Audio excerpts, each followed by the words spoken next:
Whatever. Go ahead and cry me a river, since Timbo Stamp is on that too.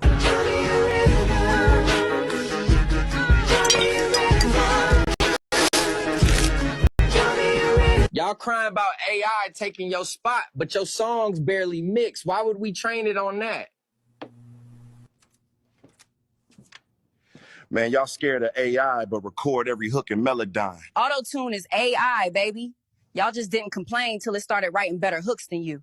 Timbo ain't the villain. He just not babysitting y'all no more. You want opportunity, but ain't got output. You worried about AI stealing your sound?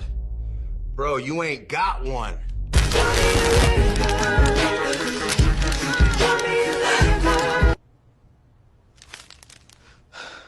Who am I kidding? I ain't had no bars to begin with. I don't really know that Timbaland is the villain because we just want to be entertained. All right, guys, me and Aaron just got inside the palace. We're about to ask Pharaoh to let our people go. No idea how this is gonna go, but wish us luck. Okay, we just left the meeting. We asked, he laughed, said no one's going anywhere. Anyway, the fight goes on. Pharaoh, if you're watching this, this is your last chance. Let the people go, or it's gonna rain, hail, frogs, whatever. Hashtag let my people go. He let us go, then changed his mind. Now he's sending soldiers. We're literally running to the sea right now. This is AI, of course, but I would add to this, what if Marty McFly and Doc went back to biblical days and left a cell phone? But how would the cell phone work without satellites? Who knows? Just got here, sea in front, army behind, no way out, everyone's freaking out. Let's see what God tells us to do. Guys, the sea literally opened up. I'll explain later, we're walking through now. And no, this path isn't on Google Maps. Didn't film the parting, was busy holding the staff. But yeah, it worked. The sea split. I'm exhausted. All right, guys, we made it. Seal's behind us, Pharaoh's not. Don't forget to like, comment, and maybe bring sandals next time. We walked a lot. Part of the reason that Halle Bailey is so upset at DDG is that she took the traditional Rock Nation Disney Channel route, and DDG is still more famous and has more fans. Like, if you really want to make it in the industry, just be dope and make good content, and you're gonna have fans. Halle Bailey believed that thing where YouTubers aren't real celebrities thing. She wanted to be a celebrity from what we were told when we grew up. She was a YouTuber at first, right? And they told everybody YouTubers were not real celebrities. Like, I'm not a celebrity. Shout out to all the people who said it down and stop saying that you're old. I'm 25. I feel old because my cousin that's 21 said I'm old. I get it. But they told us YouTube is not this and this and that. Now, what I said in my last few videos, YouTube is the new Hollywood. YouTube has been the new Hollywood. They kind of just like infiltrated and didn't tell us anything. Like, those of us in the know, we already knew. Not in the knowledge, this nonsense. But those who are like watching the trends, we know. There's some other stuff I'm gonna put in here but let me just kind of let it marinate. Not what it is anymore. Old celebrities are done. They don't have an audience. They don't resonate with people. It's all manufactured. It can crumble like this. And even though everything was smeared against DDG, he's going to be able to come out on top. He's still going to have a fan base. He's still going to be able to get collabs. He's still going to be able to work with people. He's still going to make more bread than the Disney Channel girl. What kind of mentor was Quincy Jones? He is listed as a mentor for people like P Diddy, Joe Francis, Michael Jackson, but I found a few questionable photos of him and some celebrities in Hollywood, and you guys tell me what you think. Why are these celebrity men all over each other? Here's Quincy and Jamie Foxx. Here's another one where Jamie is returning the favor, and if you look at Quincy's face, it's just total weird vibes. Here's another conspiracy. Tupac wanted to get with Quincy Jones's daughter, whatever her name is, and Quincy Jones wanted, this is just a theory, not my theory, I mean, it's a rumor, so we don't know. Quincy Jones wanted Tupac to sleep with him, and Tupac was like, nah, man, I'm not doing that. And that's why they really got rid of Tupac, because he too much was, like, he went off script. So we heard. I heard. Some of us Gen Xers, we heard that. Leave it in the comments if you heard that. Here's Quincy and Naomi Campbell, and wait, it gets better. Yummy, but strange. Here's Quincy and P Diddy after a VMA after party in 2018. Cuddle time. I had no idea that Quincy and Snoop Dogg were this close. Close. I also didn't know that Quincy Jones knew Snoop Dogg's father before Snoop was even born. And here I thought Snoop got into the industry based on skill and not family ties. There are so many pictures of just celebrities all over him or him all over celebrities. It's just strange. Quincy Jones became the mentor of Michael Jackson when he was just 12 years old. That sounds familiar. He also tried suing Michael Jackson's estate for $9.5 million over royalties he wasn't paid 5 years after Michael Jackson passed away. Which reminds me, when did Michael Jackson pass away? And when did Justin Bieber become famous? All of these timelines seem to be really coincidental. I wonder what happened to Quincy. I wonder what happens at these elite PJ parties, where you have people of all ages cuddling till after 5 a.m. in the morning. More to come.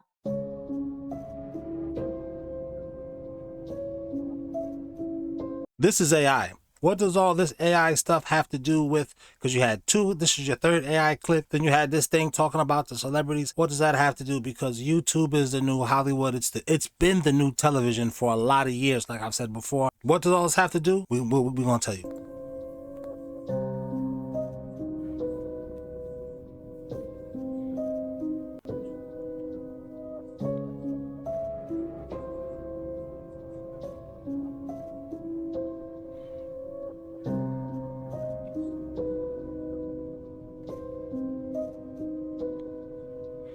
Don't these look like the moving tapestries that was in Harry Potter? Is it just me? Am I going crazy? Make the connection? That was witchcraft. Harry Potter's a witch or a warlock. This looks like sorcery. There's an episode of Gargoyles where Goliath, whatever his name is, the main gargoyle that Keith David, you know, the guy from The Thing, the black guy from the Childs from The Thing. He's now the president's voice on Rick and Morty. He on Gargoyles said when he saw a television, he said, it's like a moving tapestry. You guys leave it in the comments, my Gen Xers, my millennials who grew up on the stuff that Gen Xers watched, if you remember that. This reminds me of that. But what does this AI have to do with Hollywood? What about when your baby mother can just make an AI image of you doing something to the kid, and she can give that to the court, and the court says, well, it looks like you're strangling the kid. It looks like you put the kid in the microwave. Just like we saw the video that looked pristine of the dude splitting the Red Sea, talking on a cell phone saying, yo, we just split the Red Sea, hashtag let my people go. But that can't be, nobody would do that, right? A woman wouldn't do that to you. A government wouldn't do that to you, right? These are just theories.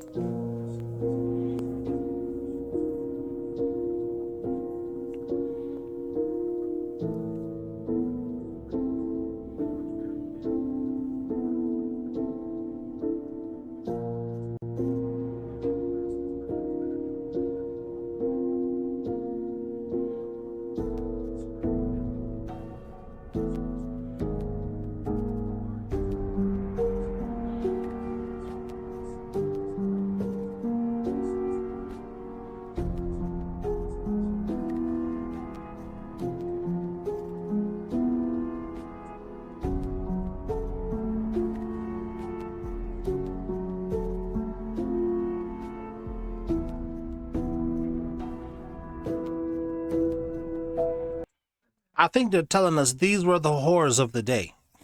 these were tramps.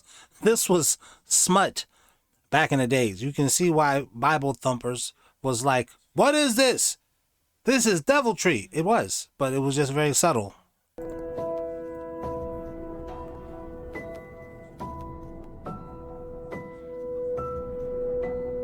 Since July 2022, predictive ops divisions across 2 Western intelligence agencies have quietly run a global metric known as the Behavior Collapse Index.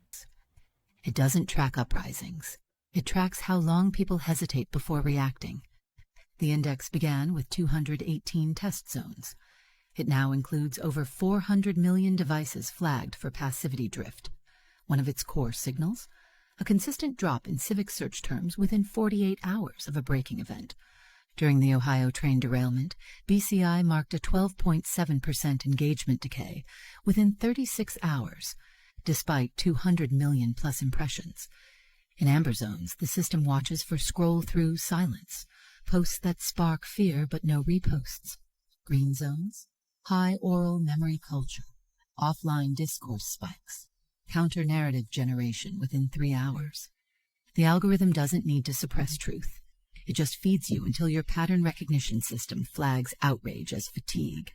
And once that's done, you don't need censorship, just delay. The Behavior Collapse Index isn't a theory. It's a real-time score on how long it takes before you stop defending what you still believe. Here, let me throw this other thing in here that this was going to be for a future video, but I just ran across it right now. What do you think of this? Moving in on horseback, firing rubber bullets at protesters, moving them on through the heart of LA. You just shut the fuck up! You okay? I'm good. I don't know that isn't AI. I genuinely can't tell. Are our governments using AI to fool us into stuff? We already know there's AI commercials out there, right? You know what? Don't even worry about it. Maybe sin isn't what we thought. Maybe we're not broken. Maybe God sees us as already good. Maybe sin isn't what we thought. Maybe we're not broken. Maybe God sees us as already good. Maybe sin isn't what we thought. Maybe we're not broken. Maybe God sees us as already good. Because in the Bible, God said it was good after he created us. So what if there is no hell? And what if heaven is right now? Everything you just watched was AI. None of it was real. If you want to know the future for our world, you're going to want to see what I'm going to show you next. Artificial Narrow Intelligence, or ANI, Artificial General Intelligence, AGI, this is where we currently are, Artificial Superintelligence, ASI. The difference is this one behaves like a human, and this one is smarter than humans. And I promise you that singularity is coming probably way quicker than most of you realize. And in case you forgot, during Trump's first week in office, he initiated a massive AI project, $500 billion over 4 years from these investors, Mayoshi Son with SoftBank, Larry Ellison with Oracle, Sam Altman with OpenAI ChatGPT, including that OpenAI has committed to building a giant UAE data center in global expansion. And let's not forget a very important part of this meeting in Saudi Arabia, unveiling a groundbreaking AI venture called Humane, making Saudi Arabia the global AI powerhouse. But also, let's not forget that the chopstick users, they already created this that they're talking about for like $5 million. So, what, huh? And the U.S. is going to start manufacturing advanced chips with a new facility being built out in Arizona. A massive project that's going to be the hub for all chips built in the U.S. Billions of chips. No, Neil, you don't know what you're talking about. You're just fear-mongering. This guy knows what he's doing. He says the name of Jesus, the world is going to be okay. My friend, I'm just showing you what's right in front of us. And if you can't see it, either A, you have no discernment. B, you don't know the word of God. Or C, you need to learn this because this is what we're going to in the world. Or maybe it's not. Who knows? Revelation 13, the image of the beast, AI, robots, quantum computing. My friend, it is here. And the reason why people dismiss it is because they don't see it yet. So they think it's just a fairy tale. No, we don't think it's a fairy tale. We want it to be. I want it to be television. We don't think it is. We wish it was. We're going to start seeing all of this around us. But the good news is that for those who follow Christ, who have repented of their sins to seek the righteousness found in Christ alone, my friend, we are not appointed to wrath. Now, that doesn't mean that we're not going to see any evil. How much of it we're going to see, we don't know. So that's why we got to make sure that we are spiritually, emotionally, mentally, and physically ready. You thought Rick and Morty was just adult sci-fi comedy. Yes, I did think it was just that. What if it was never fiction, but a leak disguised as entertainment? Rick isn't just a mad scientist. He's a mirror of real Black project scientists.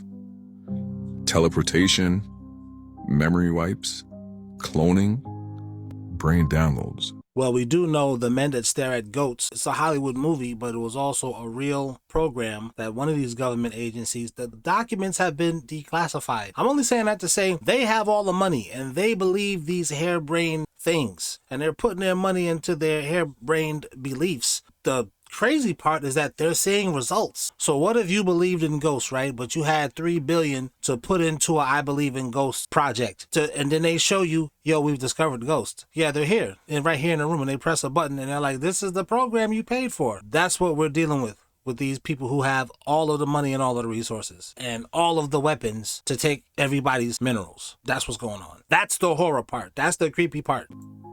These aren't made-up tech. They're classified DARPA proposals from the early 2000s. Many now declassified, quietly. Project Pegasus, CIA mind-splitting experiments, the U.S. Department of Defense funded research into parallel universes and consciousness transfer. And in one... Why?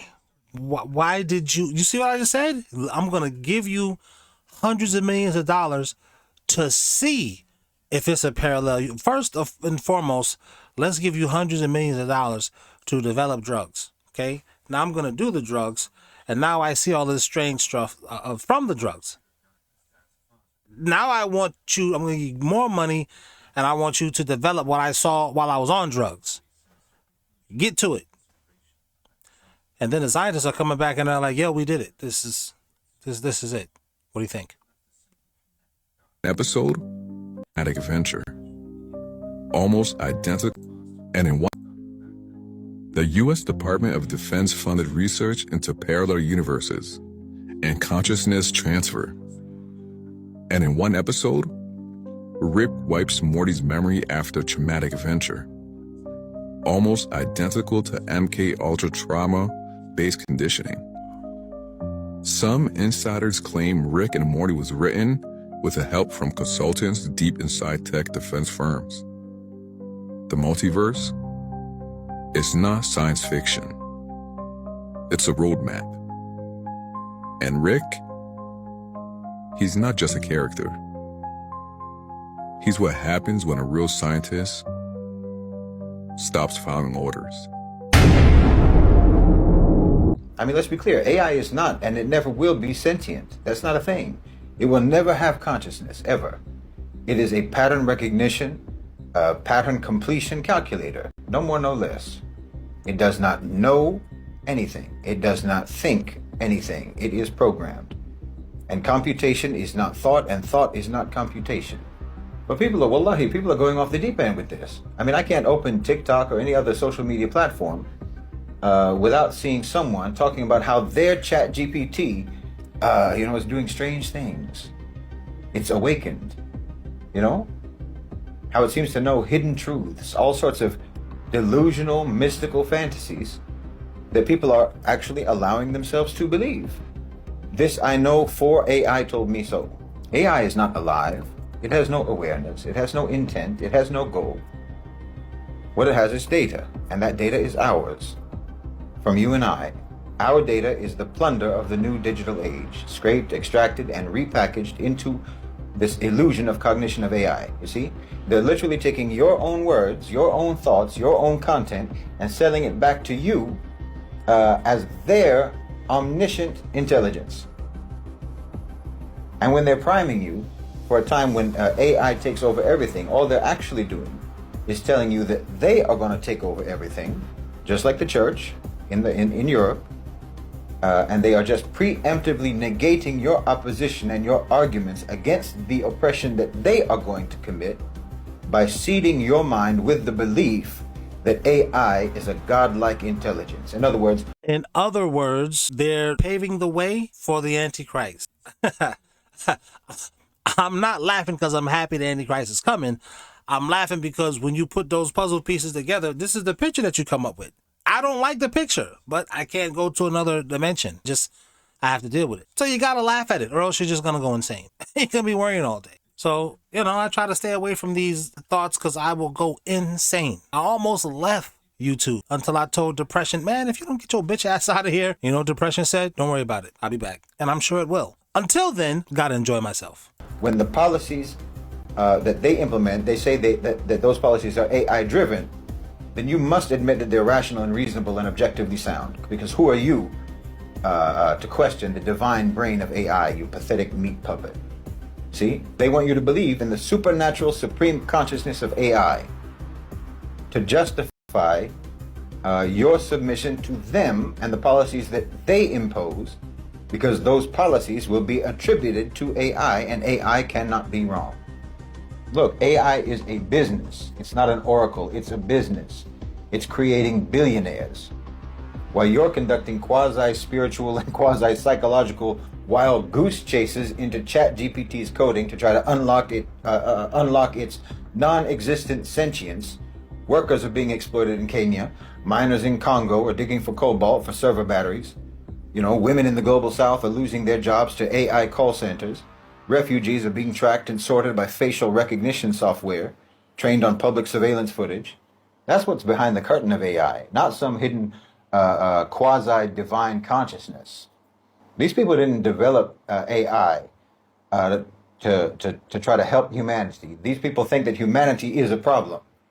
So they created AI to try to help solve the problem that they think humanity is. And who would think that humanity is a problem? Well, probably the entity that God said walks about you like a lion, looking whom it may devour. I'm paraphrasing. I don't know what the verse says, and I'm not making this religious. So don't look at it like that. Look at it like, why is this stuff seeming like this should not coincide with none of that? It was 2,000 years ago. We should be able to say, oh no, it's just X-Files. Television. It's Harry Potter. This is another episode of Harry Potter. I'm in the episode. I didn't ask for that, but it is what it is. And they're going to use AI to justify their tyranny, again, just like the church did in Europe.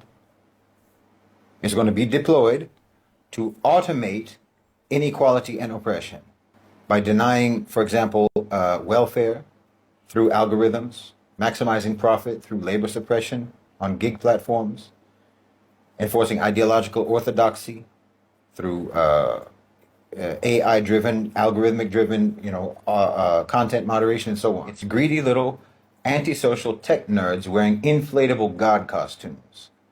Let's be clear, the real danger isn't in the code, it's in the class of people who control the code, who do the programming. The danger is in the false belief that the system is neutral and that it's smarter than us, that it deserves our trust, even though the owners and the creators of this have proven time and time again that they're not worthy of our trust.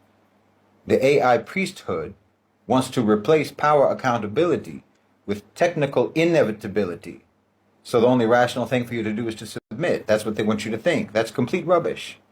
They want you to believe that they don't control what's coming, that AI is going to run its own course. But of course they control it. They fund it, they build it, they train it, they deploy it. But when the systems of oppression come, they want to be able to say it wasn't us, it was the AI. Like I said before, we've seen this. We've seen this already. It was the church claiming divine revelation. It was the monarch claiming divine right, divine mandate. And it was the colonizer claiming that he was on a divine mission to civilize the world. Now it's the tech executives claiming access to divine knowledge. So now I'm not saying don't use AI, use it, that's fine. I'm not criticizing AI per se.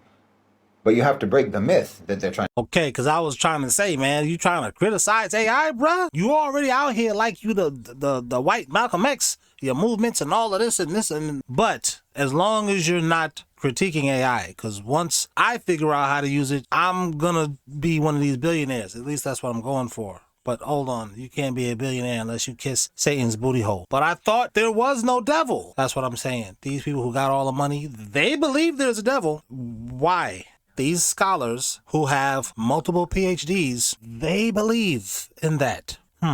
Let's go back a little bit and keep listening to my guy. Don't use AI, use it, that's fine. I'm not criticizing AI per se. But you have to break the myth that they're trying to spin. This is a pseudo-religion that they're creating. So if we don't resist this mystification of AI from now, we're going to end up being ruled, once again, not by reason, not by law, not by truth, but by yet another craven tyranny disguised as divine.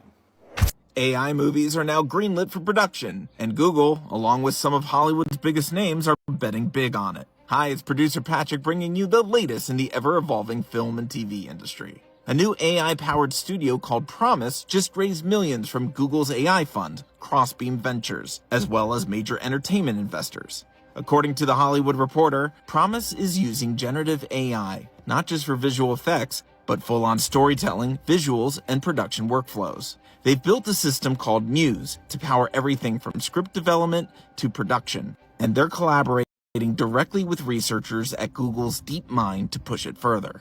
The studio was founded by a team with experience across streaming, tech, and entertainment, and their first AI-assisted feature is already in the works. And they've also got a full content slate planned. Studios are watching closely, because if this works, it won't just speed up movie making, it'll rewrite the entire process. As always, would love to hear your thoughts. The world elites plan on implementing a cashless society with a one-world digital currency for total control over the population. And I'm going to show you some of the predictive programming that has been telling us what the one-world currency will be. Now, this is the cover of The Economist in 1988, and there is a lot of things to dissect here. First, it says, get ready for a world currency. And as you can see, the cash is burning right here and the phoenix is rising from the ashes. This symbolizes new beginnings, aka the new world currency. Now, in the middle of the phoenix, you are going to find the logo for XLM or Stellar. If you guys didn't know, XLM or Stellar is a digital currency. Now, we also have Phoenix written on the coin, and XRP is greatly associated with the Phoenix. Now, if you guys aren't aware of what ISO 222 is, this is legislation that implements digital currencies into our financial banking system. And these are some of the compliant coins. XRP and XLM is included. Now, in the movie Interstellar, they have the XLM or Stellar logo. And on the other movie color, they actually highlight the word Stellar. This is another form of predictive programming. Now, XRP has already been implemented into many financial banking systems, and it will be the future for international bank payments. Now, this isn't financial advice, but I think that the best way to prepare for this would be to load up on some of these ISO 222 compliant coins. I would also highly suggest loading up on precious metals like gold and silver. And remember, cash is the only thing that they cannot track. They want to get rid of it. Peace and love. Is the sky made of hexagons? The Hunger Games seems to think so. The Marvel Cinematic Universe too. And Chicken Little. And the Vegas Dome. The Vatican Museum ceiling. Harpa Music Hall in Iceland. Even my camera seems to think that the sky is made of hexagons. It definitely seems like it's true, but we always need to test things against scripture. Haven is the best Bible app to do this. You can type in any theory, no matter how off the wall. Haven pulls up verses from Ezekiel and Exodus that say the firmament or the expanse resembles the color of beryl. Here's all the different kinds of beryl. Here's the structure of beryl. It forms a hexagonal lattice. So of course, as soon as I see hexagonal lattice, that's the next thing I'm asking about. Judges says the mother of Sisera looked out at a window and cried through the lattice. Proverbs, for at the window of my house I looked through my lattice. Song of Solomon says, behold, he standeth behind our wall, he looketh forth at the windows, showing himself through the lattice. You're not ready for this curveball. So the book of Enoch says that the crystal of the firmament tessellates. So now I have to wonder if we're in a magnetic tessellating beehive of beryl. All of a sudden, the ever so mystifying Schumann resonance, or the Earth's hum, makes a lot more sense. Could this be where the lines on constellations are coming from? Its energies seeping through the little cracks while they tessellate? Let me know in the comments. I don't even know what she's even talking about. There's a Bible app. You got to test the things that you see in life against scripture. Okay. Content creators are becoming the new Hollywood. Not becoming, they've become. It's already here. It's been here for like the past maybe 15 years. We just didn't realize it because we were too busy with other stuff. Paying this high ass rent, getting rejected by women. You know, the regular stuff. So there's this 100,000 square foot production studio in Burbank. Across 3 buildings, it houses a number of sets, including classrooms, restaurants, a mall, a city street, a courthouse, a jail, and numerous homes. On any given day, 8 different productions are going on, staffing up to nearly 200 employees. But here's the thing, the studio isn't making movies or television, it's making dramatic YouTube videos. And it belongs to Dar Man, who currently boasts 25 million subscribers on YouTube. Man is part of a new crop of content creators that have become mini studios unto themselves. Like Mr. Beast, for example, who's turned Greenville, North Carolina into a company town. Among his local empire, he has a 50,000 square square foot studio and a staff of 250 contractors and employees locally. Dude Perfect, meanwhile, has an 88,000 square foot headquarters in Frisco, Texas. That includes an indoor football field, basketball court with motorized nets, gaming center, gym, and offices. They also own the building next door and are intending to rent it out to other productions, with plans to install virtual production capabilities in that space. According to The Hollywood Reporter, these creators are hiring top talent from Hollywood as well. The CEO of Darman Studios, Sean Atkins, used to be the president of MTV, and he said the rise of these mega creators with their own studios, quote, "It reminded me of the early days of cable." I'm just saying, this guy that used to be a part of MTV, you came over here, it's like, we used to kind of think that was cool in the content creation field, that the big wigs, they want to come and give you some money and invest. But are they coming and investing because they believe in you, or are they coming and investing because they can infuse their weirdness into what you're doing? You can't say no. We gave you $100 million. You tell me what you think. Or the early days of unscripted, where someone has an operational and creative and price advantage, and they generally just move up the value chain over time. I think the thing that makes these creators different is they were born in a world where they had to do everything. They just have a different mindset. Kim, I want a deal. I want to get a deal. I want to get the deal. All these record companies now it's look at metrics and your analytics. And they say, how many YouTube views do you have? How many Facebook friends do you have? How many Twitter followers? How many Instagram followers? Snapchat followers? TikTok followers? They have a metric system. So if you don't have a lot of views on YouTube, or you don't have a lot of followers or a lot of friends on Facebook, etc., they don't want to fuck with you, because now all they're going to do is go to your numbers. But if you got big numbers, they gonna fuck with you. But then if you figured out how to monetize your music, you may not even need them. God bless the day. I seen an interview, and I'm just speaking from somebody underneath me, and not underneath me in a bad way. I'm talking about later on doing music. So when I say somebody who came on later in life that was successful doing music, I seen an interview with Young Dolph, God bless the dead, saying he turned down $22 million because a record company offered him that. But he figured out how to monetize his own music to where he could turn down that money and say, I'm making $15, $16 million a year. I'm just estimating. I don't know how much he was making. They only give me a number 5. I can figure out how to make that other 5 back. I remember, God bless the dead, another rapper, Mac Miller. That was my man too. And he like, yo, a record company want to sign me, Cam, for $10 million. I'm like, let me stop right there, because these are people who figured it out, but now those people are dead. Hollywood, they're like pretty women. Pretty women are never told no. Probably because they're so pretty. Everyone is afraid to tell them. Women already are not going to tell women no. They're not going to tell you, don't wear that dress. It makes you look stupid, because she's going to get perceived like she's a hater or she's jealous of you or something like that. So you're not going to listen to her anyway. These hot people with all of this money, they're never told no. And you're not even necessarily telling them no because you're pompous and uppity or anything like that. You just like, well, thank you, I appreciate it. It just makes you think. What does it make you think? Nigga, I don't know. Yo, I'm going on tour right now. I'm gonna make $7 million when I get off tour. Why would I sign to a record company for $10 million? He said, only way I'm gonna sign with a record company is they give me the Michael Jackson deal. Give me $50 million, I'll think about it. He said this in my house, in my studio, in my house. So people who get mad about certain things, they just haven't figured out where they need to be. So me personally, I can't get mad about anything. When I sit there and think about my first deal with Entertainment, shout out to my man Lance Rivera, Jacob York, they gave me an opportunity to hopefully become a superstar. That was on me to deliver the music. It was on them to market it and promote it, do it the right way. I'm glad I didn't get into streaming, especially now I see the money that they make streaming your music on Spotify, 500,000 streams, and you get like $40. Way we got to go album. Next album on Epic Records. I don't feel they knew how to market my music or push my music the right way, so I got out of there. Then when I got the Rockefeller with Dame and Biggs and Jay-Z and them, they were in the culture. They were already successful, so they knew how to market my music. What did I do? Now I know that I'm with somebody who's successful, who knows how to market music, who knows how to promote it. Great. I know all my job is to make the music, but my next thing is start my label. Bring my niggas on. Let's start the Diplomats. Yo, let's get the clothing line going. Because Cam is going to be aight if Cam keep doing what he doing. Now I have to bring it into the next forefront because Cam ain't going to be rapping forever. That wasn't what I want to do forever. What I want to do is bring my niggas in, let them get popping, and I can fall back and start doing other shit and make money with them niggas. I've never really been mad at it. It's just me personally.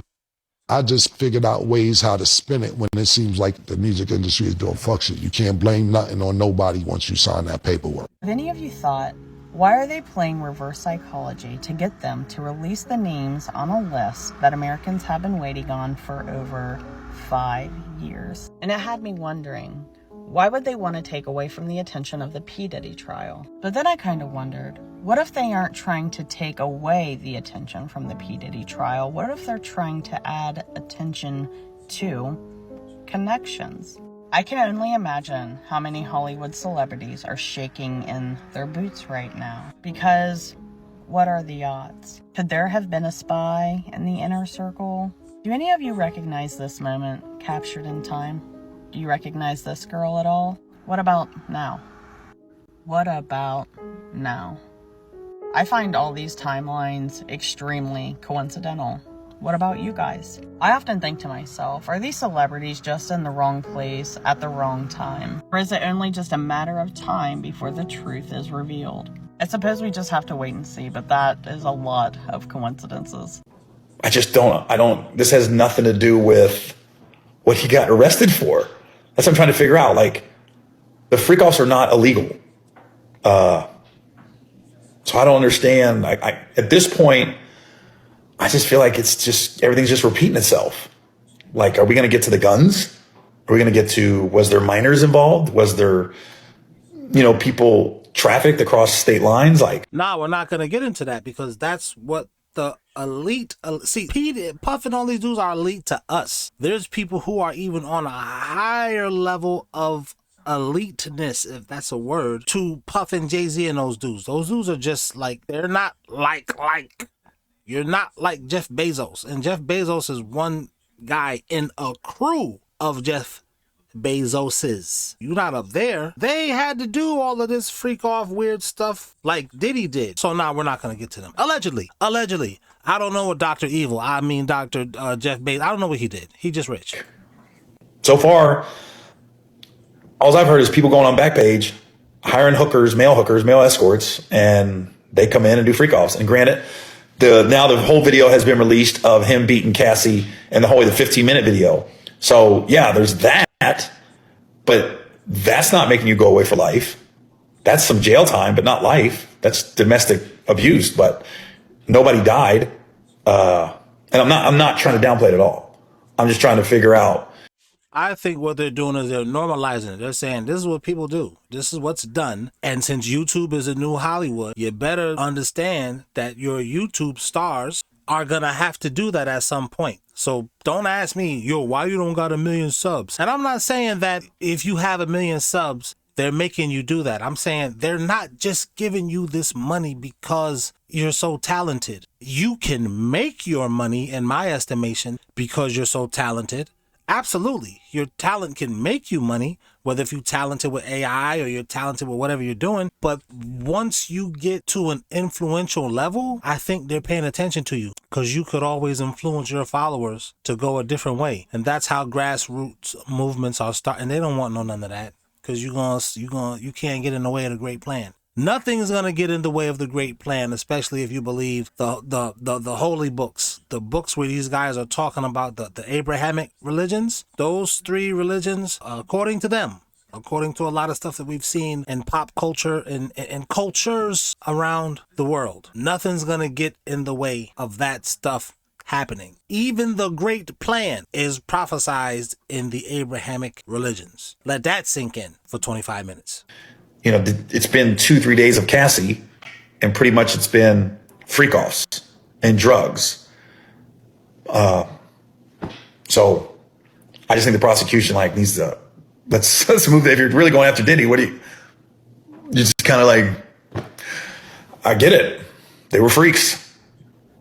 Trains, menage a trois, baby oil, drugs. It's what everybody thinks Hollywood and rappers do, and they were doing it. So. At this point, I'm going, what's up with the illegal guns and the minors and stuff? So let's see where it goes, but it is entertaining as all get out. I'm glad I'm not Diddy. I'll just put it that way. But I'm sure more is to come. Yeah, there's some. I'm just taken back by the back page and and just going to getting online, finding somebody. You imagine just being a male escort and you're on Backpage or you're on like whatever the other one was, whenever you find male escorts, and then you think you're just going to a regular old whatever. You don't know what you're walking into, and you walk in and Cassie answers the door, and she was role playing, and then Diddy's in the corner, and like the one male escort was like, "I knew." Unpopular opinion that I think is fact, but y'all are not ready to accept, is that all of the women who were selling for Diddy or to Diddy liked it. They did it because they wanted to do it. Like, this is why part of me thinks that Diddy might get away with some of this stuff, is because he didn't do anything wrong. Like, he didn't force these girls to do this stuff. He didn't trap them. He didn't put a blicky to their dome. Like, these women wanted the same thing that the girls who allow people to poo on them and do weird stuff with camels, they all want the same things. They're all the same type of chick. They want fast money the easy way. And one thing I have learned about life is that there is no easy way out. The easier you try to make it is the harder it gets, actually. Like, life is kind of funny like that. When you try to maneuver your way in and out, you only experience more resistance.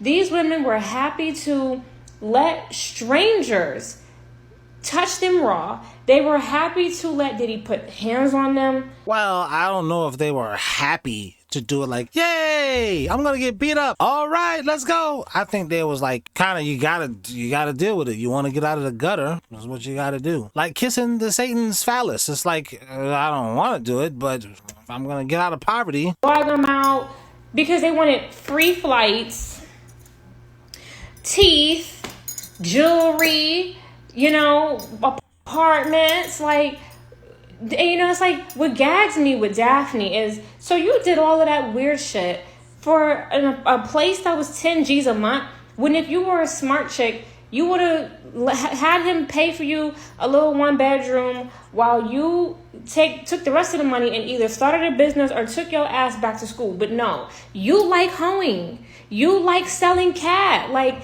and y'all in this mindset these days that every woman is a victim. No. It's a lot of women who are in the club who could have left 5 years ago, but they like shaking ass. They like selling ad. They like the lifestyle. Y'all got to accept that. A lot of chicks like the lifestyle. And Miami was one of them. She knew what she was getting into. She liked the lifestyle. She's in the industry. I know she heard about Diddy. She likes the lifestyle. She's cool with that shit. She like that type of dude. So you're saying some girl was like, oh, he be paying on girls? For how much? Shit, he can pay on me? A good man. A lot of these chicks, they don't want a good guy. They don't want a good man.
What's the point of playing that? To say talent will never play out. It can't. AI can do that in 30 seconds with a lot of prompting. Maybe 5 minutes with a bunch of different types of prompts, be really specific. It can make all of that. But so can you as a human. So talent will never play out. But what do you think of this video? Are you afraid of AI? Are you waiting for AI to get cheaper so you can really make your money off of it? Leave it in the comments. And as always, thank you to my channel members. We said thank you. Ha! To my channel members. No Diddy when I say member. Thank you. To my channel members. Fuck you if you're not a member. Nah, I'm just kidding. But seriously, join. Thank you.